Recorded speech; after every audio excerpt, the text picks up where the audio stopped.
Okay, in this video, we are going to take an AR-15 lower receiver that has been machined out. I went and had this blasted.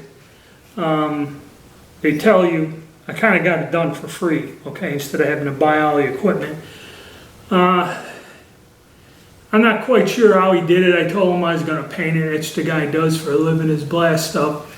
But it looks like there's some little particles of rust in it on there, so we're going to go through how I'm going to finish this with Brownells Aluma Hyde 2. Now, a lot of people don't like this paint because it flakes off and they had trouble with it and that. But it doesn't matter what you use out of all the finishes, with this, Duracoat, or Cerakote. Cerakote's a little bit too involved and you need ovens and bacon for something. You might be able to do it at home, but it's pretty difficult. Duracoat I've used in the past, and I have some Duracoat products I'm going to use with this. The strip, or true strip. I still got a pile of that. But the thing about Duracoat is once you mix it, you have to use what you mix. And then after you put your 2 coats on or whatever, you got to chuck it out, and it's expensive. This stuff is about 20 bucks shipped a can. That's about what I paid. And you spray it on, and you let it cure, or you could speed cure it. And I'm going to go get more into that. But this is probably the most economical way. But all of them are a pain to apply, okay, to apply correctly. Okay, because first thing you notice I got gloves on. You got to blast it. Now this guy blasted it where he's blasting car parts, so I blew it out. And if I use my air compressor, I might have to stop the video because I got a little pancake compressor. And once I drop it down, it runs, and you're not going to hear anything. But what we're going to do is we're going to blow out the sanded stuff in all the holes. Then, once that's cleaned off, I'm going to take this stuff, which I still got a can of True Strip. This is a Duracoat product. I bought this when I was doing the Duracoat finishes on stuff. Then I'm going to take this, dip it into this bucket, and then scrub it with a clean, brand new toothbrush, get any particles and stuff off, any oil, and then blow it off again. And once it's blown off, okay, and kind of dry, all that stuff dries out. Now it's critical you don't touch it with your bare hands because that will deposit oil. What I'm going to do is screw this carbine tube like 1 or 2 threads here in the back and then mask this off. And that's how I'm going to hold this to spray paint it with the paint. Okay? And get it coated. Hopefully we'll get it done in one shot here. Now, even if the internal threads aren't painted on the inside, 2 or 3 of them, I ain't going to sweat that because that's an internal part. You'll never see it once you assemble the gun. Another thing, because the temperature, this has to be sprayed on between 70 and 90 degrees. It's like 60 out here in the garage. I have this little thermal thermometer. You point it at something, like this can, let it read. And it gives you a readout, 60.5 or something. So, once I have this on my little handle, masked and ready, I'm going to take it and set it on a hot plate over there. I have a hot plate with a little sheet of clean tin foil, because once this is clean, I don't want it to get contaminated. There's bullet lube and everything on my hot plate. I'm going to set the hot plate on low and set this receiver on. And then I'm going to carefully monitor it with this thing. And once this receiver in this spot about here, you know, or here in the thick part, gets up to about 90 degrees, then I'm going to take it, come over to the bench, and apply the paint. Now, this Aluma Hyde, and even the Duracoat, you got to put thin coats on. You don't want to put a heavy coat, so you just kind of dust it and do the best you can without getting heavy, because then you'll have runs, then you'll have trouble, or it'll blister off. Put a light coat on. You have 30 minutes. Okay, so you wait. I think it says it dries 1 to 2 minutes. or no, it has dries to a light touch in 10 to 15 minutes.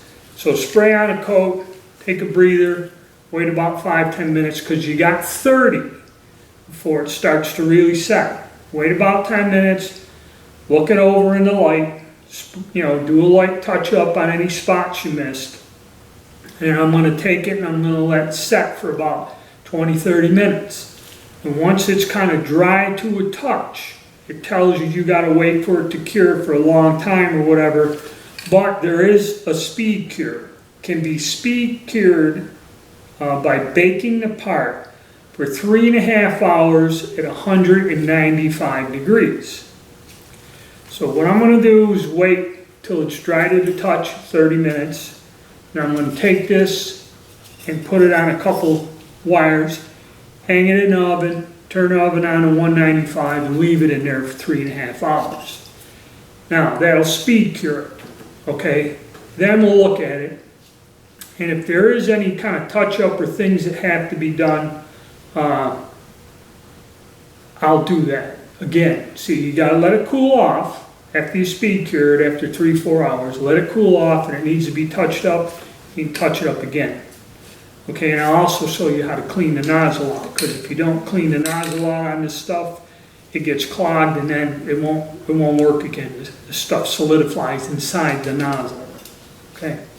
All right, so first step here, I'm going to blow off all my holes. And like I said, I got my little pancake air compressor, and I'm going to blow this out and make sure there's no dust or crap or anything in there. Then I'm going to go on to the stripping part.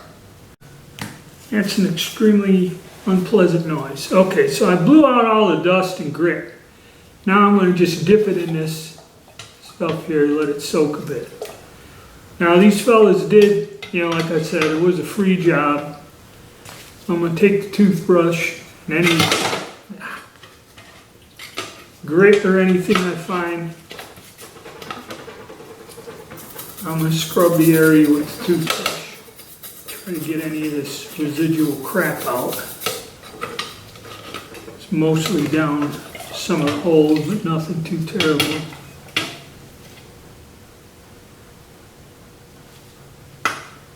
Kind of got it.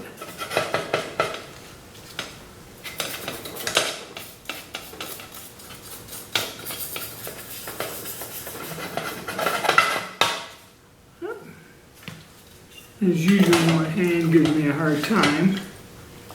But this stuff here, I soaked something in there. It's kind of discolored, but I think it'll still do the same thing. It's been years.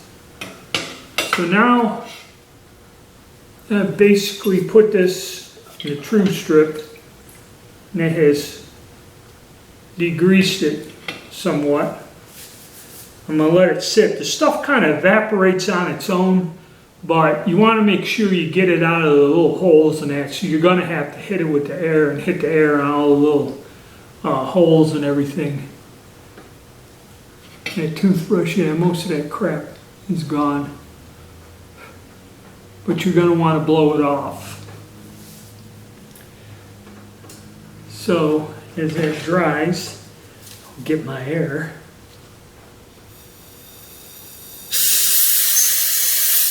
Blow it out of that little hole. Most of the internal stuff here, where this thing kicks on. Once it kicks on, I'm going to cut off the bit. And especially that hole where the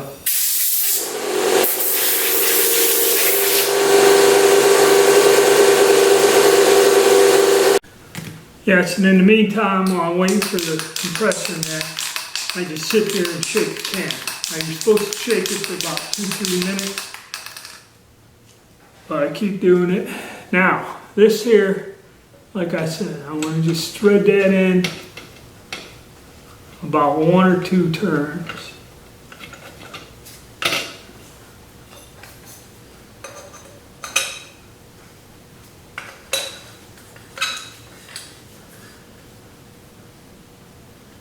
That's about it. And I'm going to mask it off, and hopefully it'll, with the masking tape up on there, it'll hold. Just plain old masking tape. Okay, I have it masked off because I really don't need to paint the end of the tube, and it's fairly stable. And I can rotate it around as I spray. Alright, so now we'll go over, I'll show you a little hot plate setup. And don't forget, a little thermal thermometer. Alright, so you see I got a hot plate, a little bit of tin foil in there. And I take the thermometer and hit this at its biggest point. 62 point, about 63 degrees, which is a little too cold. So I'm going to turn this on the low and let it sit a little while and just watch it. Don't overheat it. You don't want it too hot because it may ignite the paint. But I'm just going to watch it. When it gets up to around 90, 95, give me a few minutes to get over and set up and get to where I'm going to spray on this.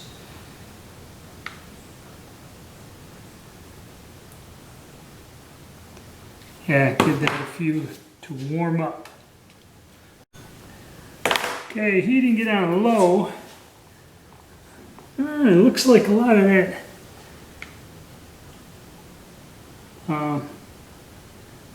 It's about 83 degrees, and it looks like it's drying out a lot of that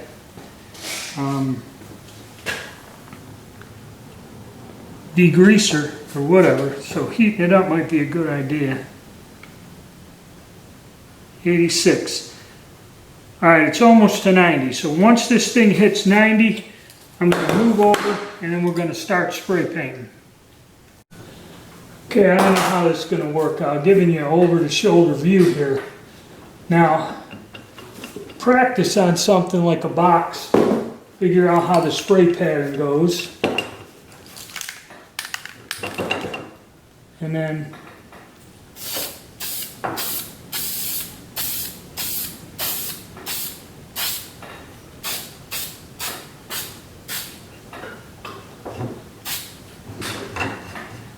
yeah, it's working out just fine.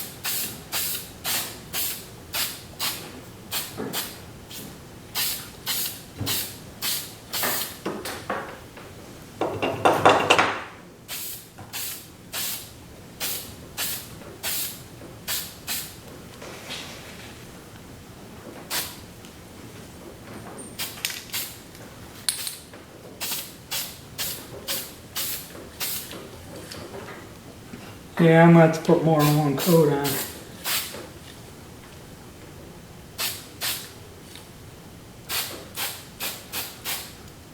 Magwell looks like a place of contention.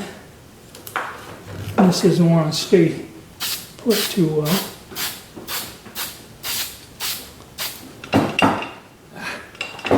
I was worried about that.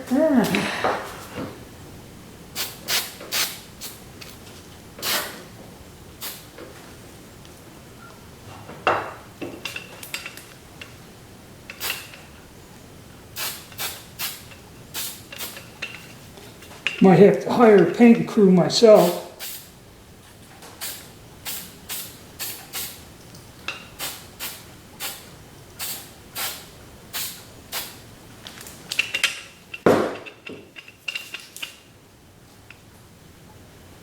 So, I guess you guys get the idea. And I'm getting a little bit of run, I gotta correct that. Okay. Well, maybe not perfect. It's pretty damn good for crippled me. So we got it on there. Now I'm going to put this in a vise out here, let it dry for about 20-30 minutes. And then I'm going to go and bake it in the oven. I ain't going to show you that. I'll just bake it in there for, well, 3.5 hours at 195 degrees. I'm going to speed cure it. And then we're going to see what we ended up with. Alright, my advice is you got to have a constant motion and just go back and forth. If you stop or spray, that's when you get the runs. I'm not an expert at spray painting, but it's my first crack at it. And we'll see what it turns out. I did have some runs up on the top there, but then again, you live and you learn. I think I got all the spots. And then after it's speed cured, if you do see spots, you can go back and touch them up. But we're going to let this dry for a bit, oven cure it, okay? And then we'll take a look at our finished results once it cools off. I almost forgot the most critical thing. When you're using this spray can, you got to clean the nozzle off, or you're going to run into problems the next time you go to use it. I didn't use that much. You know, I could probably get 4 or 5 receivers done. Turn the can upside down, then spray so you don't see no paint coming out. But I strongly suggest you get a rag with some acetone and then wipe off all that crap on there, because that stuff will harden up and you'll never be able, you won't spray anymore. So I'd wipe all the residue off of this can.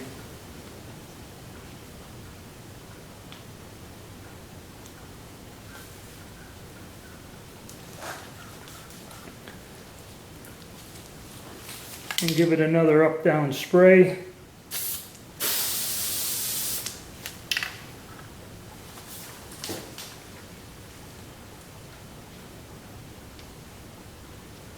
And wipe it off. Alright, you should be good to go for the next time. Okay, but that's critical, because I had a couple of them I sprayed and I didn't do it. Then I go to use it and the damn nozzle's clogged and paint will dry inside that spray head, and then you're screwed. You got to try to dig it out, and you never will. It'll never work right again. So that's an important part of the cleanup on this, at least on this type of a finish. Okay, here's our finished product with our Brownells Aluma Hyde spray-on paint for aluminum. And this was speed cured, so I put that in the oven at 195 degrees for 3.5 hours and let it cool off out in the garage. Come out fairly well. With the bead blasting or sand blasting, whatever that guy did, other than my crappy spray paint job where I had overrun and blistering and I wasn't prepared, it's my fault. I should have had the acetone in that ready with a rag.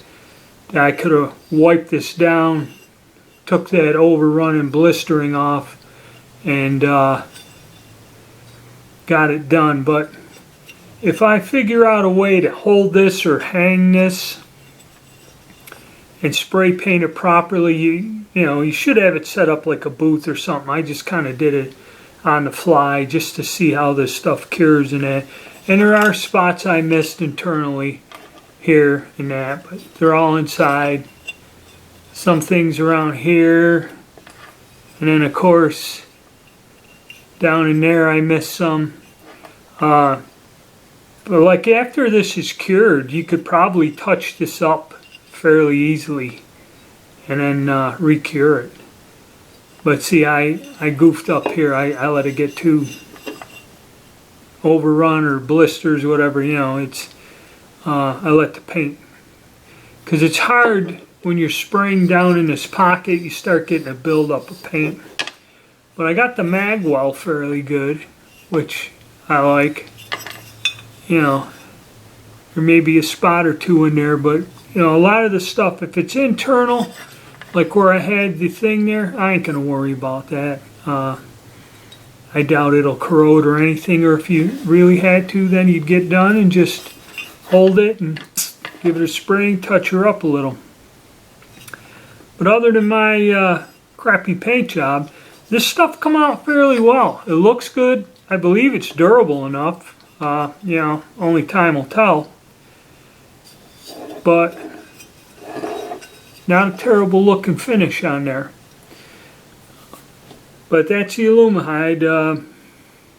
you know, like I said, it's techniques. Oh, one thing, I did set this down on tin foil. I just set it like this, and in them two spots, if you set it down, the paint does come off.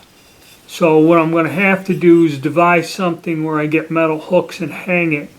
And again, I'd hang it in an area that I ain't worried about painting, like inside these eyelets here. You know, even if they're not painted, but even if the paint comes off, you're not going to see it from the outside if you put a hook in there. Now I have to hang it on the rack inside the oven. And there wasn't a bad odor. There was some sort of an odor, but nothing horrible that, you know, would choke you out of the house.